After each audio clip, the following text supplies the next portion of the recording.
เอาว่าไหมเนาะแก้ตัวไม่มามื้อนี้สิมาแก้โต๊ะคักๆมื้อนี้เอาคักๆกว่าสัตว์ว่าพี่น้องเบิ่งเด้อพี่น้องอุ้ยรุ่นยังคักได้รุ่นคุณพุตาคักแน่เด้เบิ่งพี่น้องพุ่นน่ะเดี๋ยวพี่น้องพุ่นน่ะรุ่นพี่น้องพุ่นน่ะโอ้ย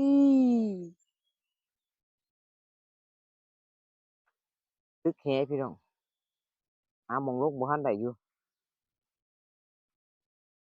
พุ่นหม้องตึกแห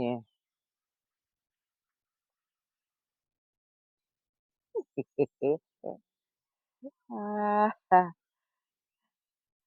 ถ้าเบิ่งคนโอ้โอ๊ยเป็นแม่นเว้ย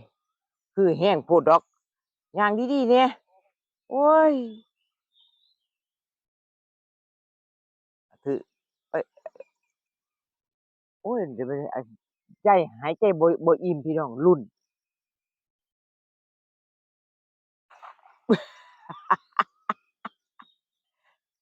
โอ๊ย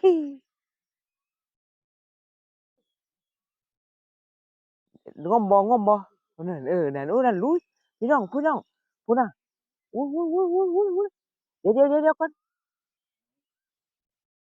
ผู้ตายก็คือเด้พี่น้องย่างอยู่บนสวรรค์เลยล่ะเบิ่งโอ๊ยแม่นหยังบัดเดี๋ยวนี้ฮะไม่โอ๊ย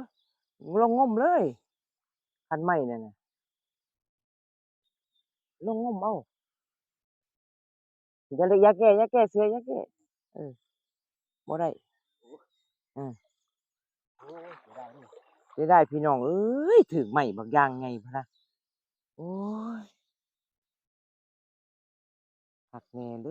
ยโอ๊ยจะเป็นหยังก็คือของคุณตาอีหลีเนาะพูดน่ะไม้พี่น้องถูโอ้กไม้ ลบบ่น้ำบ่ลง โอ๊ยบ่ดาบบ่ลงบ่โอ๊ลอยยขึ้นคือเก่ามุดน้ำบ่ลงพี่น้องพู้นน่ะโอ๊ยคักแน่พู้นน่ะถูกไหมพี่น้องเต็มๆเลยฮะโอ๊ยนี่จักโตแล้วไปโอ๊ยคักแน่เนาะอิหยังก็ทรงคือแรงโอ้ยแต่มื้อนี้ก็ว่าหากินบ่เป็นเด้อโอ๊ยเนาะถูกได้เปล่าหั่นน่ะคืออืม